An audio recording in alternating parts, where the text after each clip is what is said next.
Hey, bonjour à tous et bienvenue dans cette nouvelle vidéo. Aujourd'hui, nous repartons dans le monde des cartes d'armes avec un Colt M1877 Thunderer de chez Corsair.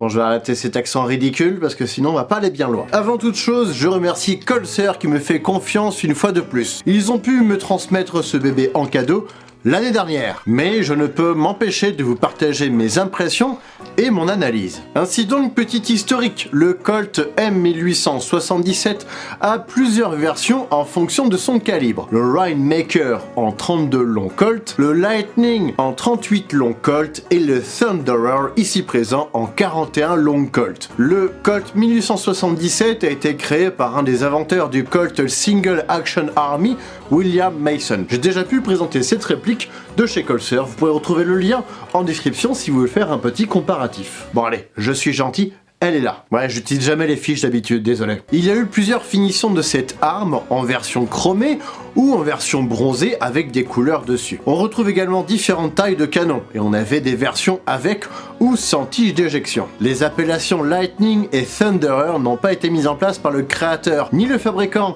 mais par Benjamin Kittredge, un des responsables marketing de Colt. C'est sûr que de faire appel aux éléments naturels dangereux, c'est toujours plus vendeur pour dire qu'on va faire du dégât en face. On aurait un Colt Little Flower ou My Little Pony, ça rendrait pas vraiment pareil. C'est d'ailleurs ce Ben qui a renommé le Colt SAA dont je parlais précédemment en Peacemaker. Sacré marketeur ce Ben, je n'ose même pas imaginer comment il a surnommé le ventre de sa femme. Life Creature. Entre janvier 1877 et 1909, on a un total de 166 849 revolvers comme ceci qui ont été fabriqués. Particularité de ce revolver est qu'il était en double action.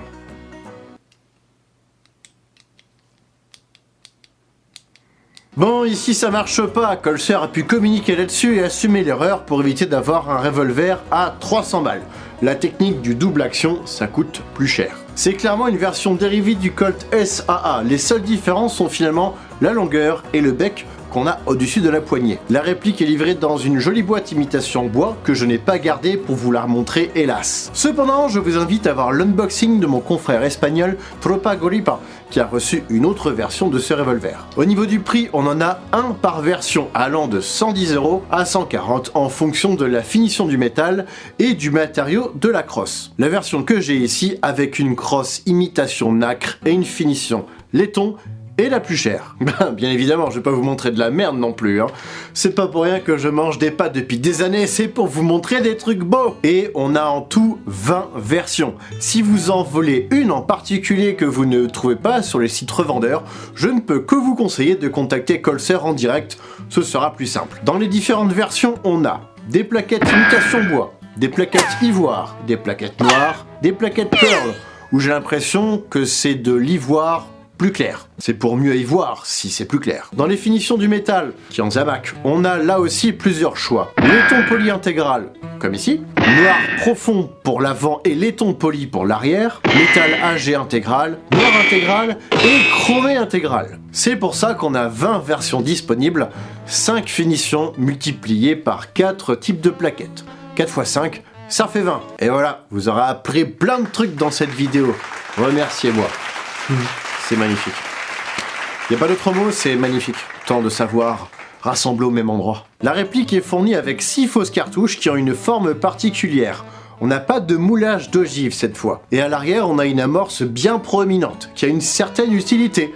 Allez en supermarché et achetez des pétards pour jouer, comme ceci.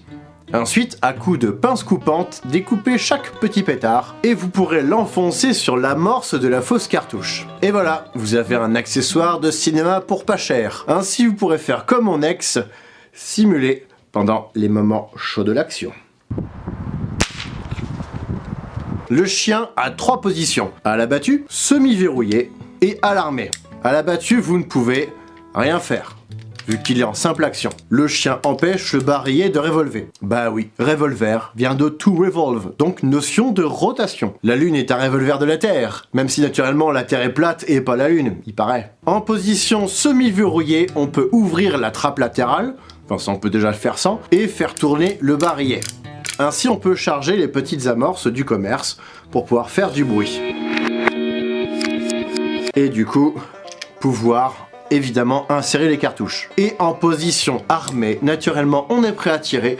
La course de la détente est très courte, comme tout revolver qui se respecte. Et ici on peut voir que ça continue à tourner. Il n'y a pas de cran de verrouillage.